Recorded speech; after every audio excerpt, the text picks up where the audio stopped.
There are many images that we associate with Jesus. We see him holding a lamb. We see him reaching out to people in love. We see him laying his hands upon people to heal them.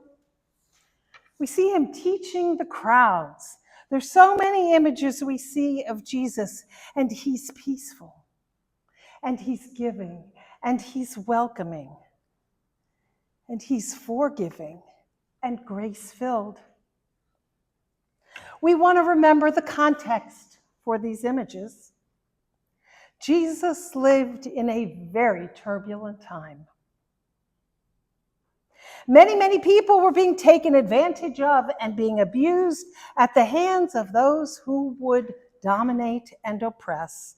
There were forces within Jesus' own culture and society that diminished people and denied their full humanity. There were people in his community who benefited from those arrangements and who wanted to maintain those power structures because they personally benefited from them. And Jesus, peaceful as he was, challenged all of that. And when you challenge the power arrangements of your society, when you challenge people's privilege, when you challenge their authority, they get mad. And they may not only get mad, they may get violent. And this is what we see in the situation with Jesus. There were people who were threatened by his message of universal love and peace.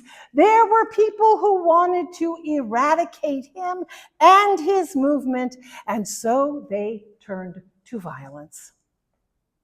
They turned to eliminating him, to ending his life. And he knew of that threat. He was well aware of that threat.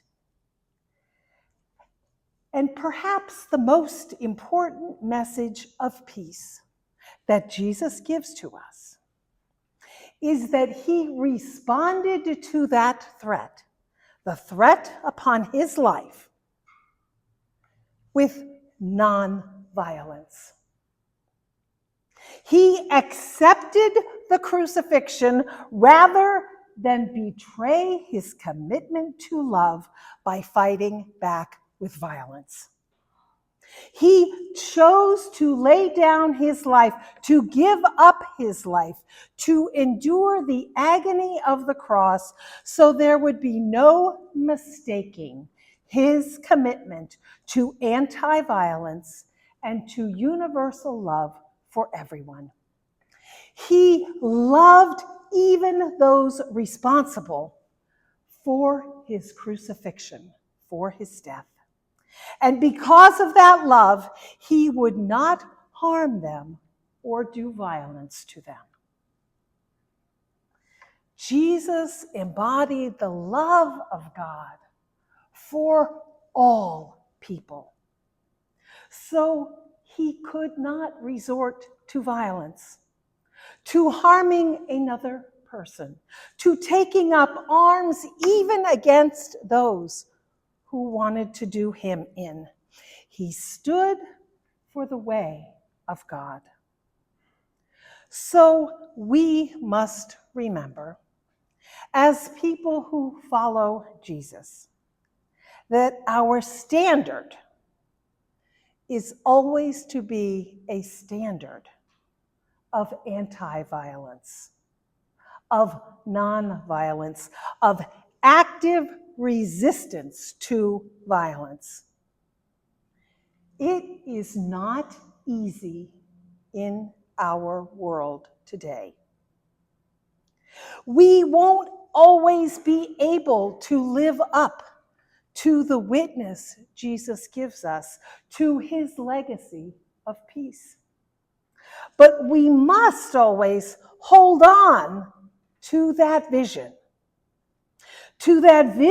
of peace and nonviolence in our relationships with ourselves and how we treat ourselves, in our relationships with our friends and families, in our relationships with our neighbors and our community, and as citizens.